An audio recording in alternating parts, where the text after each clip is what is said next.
क्या आपने कभी सोचा है कि कुछ लोग दिन रात मेहनत करके भी आगे नहीं बढ़ पाते और कुछ लोग बिना भाग दौड़ के पैसा अपने लिए काम करवाते हैं। फर्क किस्मत का नहीं है, फर्क है एक ऐसी आदत का जो आपकी पूरी जिंदगी बदल सकती है। आज की कहानी उसी सच को उजागर करेगी। कहानी अनुशासन की, जो आपकी जिंदगी में कितना बड़ा बदलाव ला सकती है कि आप खुद को पहचान नहीं पाएंगे। एक समय की बात है, एक शांत शहर में एक लड़का रहता था। उसका नाम था रायन। वो 25 साल का था। हर सुबह जब वो उठता, उसके मन में एक ही सवाल आता, मेरी जिंदगी कब बदलेगी। वो एक छोटी किराने की दुकान में लंबे घंटे काम करता था।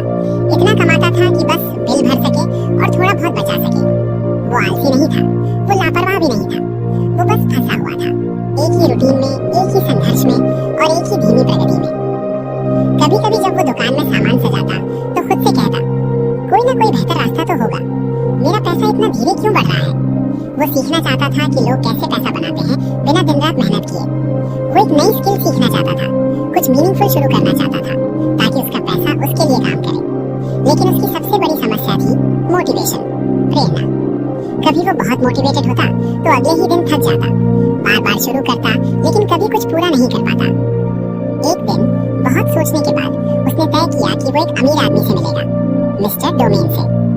लोग कहते थे कि उनके पास जमीन है, दुकानें हैं, छोटे बिजनेस हैं और सबसे खास बात, उनका पैसा उनके लिए काम करता है। जब रायन वहां पहुंचा, उसने देखा कि वो बुजुर्ग एक पेड़ के नीचे चाय पी रहे थे, पूरी तरह शांत, जैसे कोई चिंता ही नहीं। रायन थोड़ा घबराया लेकिन हिम्मत करके बोला, नमस्ते सर। बुजुर्ग मुस्कुराए, नमस्ते, क्या बात है। रायन ने अपनी पूरी कहानी बता दी, अपनी नौकरी, अपने सपने, अपनी परेशानी, अपनी उलझन। बुजुर्ग ने ध्यान से सुना और पूछा, तुम हर बार मुश्किल आते ही क्यों रुक जाते हो। रायन ने धीरे से कहा, क्योंकि मेरी मोटिवेशन खत्म हो जाती है। बुजुर्ग मुस्कुराए और बोले, यही तुम्हारी सबसे बड़ी गलती है। पैसा मोटिवेशन से नहीं बढ़ता, पैसा डिसिप्लिन से बढ़ता है। मोटिवेशन एक मेहमान है और डिसिप्लिन परिवार है। मेहमान चला जाता है, परिवार हमेशा रहता है। ये शब्द रायन के दिल में उतर गए। बुजुर्ग बोले, मैं तुम्हें एक कहानी सुनाता हूँ। कई साल पहले एक घड़ी बनाने वाला था। उसने गांव के लिए एक बड़ी लकड़ी की घड़ी बनाई। लोग रोज उसे काम करते देखते थे, लेकिन महीनों तक घड़ी ने एक बार भी टिक नहीं किया। लोग उसका मजाक उड़ाने लगे, ये अपना समय बर्बाद कर रहा है। लेकिन वो रोज काम करता रहा। हर सुबह एक छोटा पार्ट ठीक करता, हर शाम एक छोटा गियर ऑयल करता। बाहर से कुछ नहीं बदल रहा था, लेकिन अंदर बहुत कुछ बन रहा था। फिर एक दिन उसने आखिरी गियर लगाया, टिक, फिर टिक, फिर टिक। घड़ी चल पड़ी और सालों तक बिना रुके चलती रही। घड़ी इसलिए नहीं चली क्योंकि उसने बड़ा काम किया, बल्कि इसलिए चली क्योंकि उसने छोटे छोटे सैकड़ों काम किए। पैसा भी ऐसे ही काम करता है। बुजुर्ग बोले, अब ध्यान से सुनो, सफलता के 7 नियम हैं। 1, पैसा बचाओ, छोटी बचत ही बड़ी नींव बनती है। 2, दिखावा मत करो, फालतू खर्च भविष्य को मारता है। 3, मौके ढूंढो, अपॉर्चुनिटीज हर जगह है। 4, छोटा शुरू करो, परफेक्ट का इंतजार मत करो।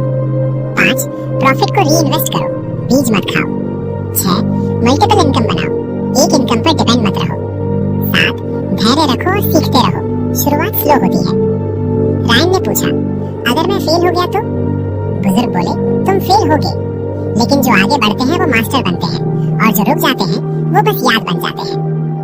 उस हफ्ते रायन ने छोटा सा काम शुरू किया। शाम को घर के बने स्नैक्स बेचने लगा। पहले दिन कोई ग्राहक नहीं, दूसरे दिन लोग हंसे, तीसरे दिन वो खुद टूटने लगा। लेकिन उसे याद आया, क्लॉक पहले दिन नहीं चला था, वो लगा रहा। फिर एक दिन एक ग्राहक आया, फिर 3, फिर 7। धीरे धीरे उसका बिजनेस बढ़ने लगा। उसने प्रॉफिट खर्च नहीं किया, उसे रीइन्वेस्ट किया। फिर उसने एक दूसरा काम शुरू किया, ऑनलाइन ग्रोसरी डिलीवरी सर्विस। हफ्ते महीनों में बदल गए और उसका पैसा धीरे धीरे उसके लिए काम करने लगा। एक दिन पैसे गिनते हुए उसकी आंखों में आंसू आ गए। पैसों के लिए नहीं, बल्कि उस समझ के लिए। सक्सेस कोई स्पार्क नहीं है, सक्सेस एक स्लो बर्न है। वो फिर मेंटोर के पास गया और बोला, सर, अब मेरा पैसा मेरे लिए काम कर रहा है। बुजुर्ग मुस्कुराए, नहीं रायन, अब तुम सही तरीके से काम कर रहे हो। पैसा उन्हीं की सुनता है जो डिसिप्लिन होते हैं। मोटिवेशन आपको चलाता है, लेकिन डिसिप्लिन आपको सही दिशा देता है और सही दिशा ही असली धन बनाती है। अगर आपको हमारी ये कहानी पसंद आई हो तो एक छोटा सा लाइक करके अपना प्यार जरूर दिखाएं, अपने दोस्तों के साथ शेयर करें और ऐसे ही दिल छू लेने वाली कहानियों के लिए चैनल को सब्सक्राइब जरूर करें।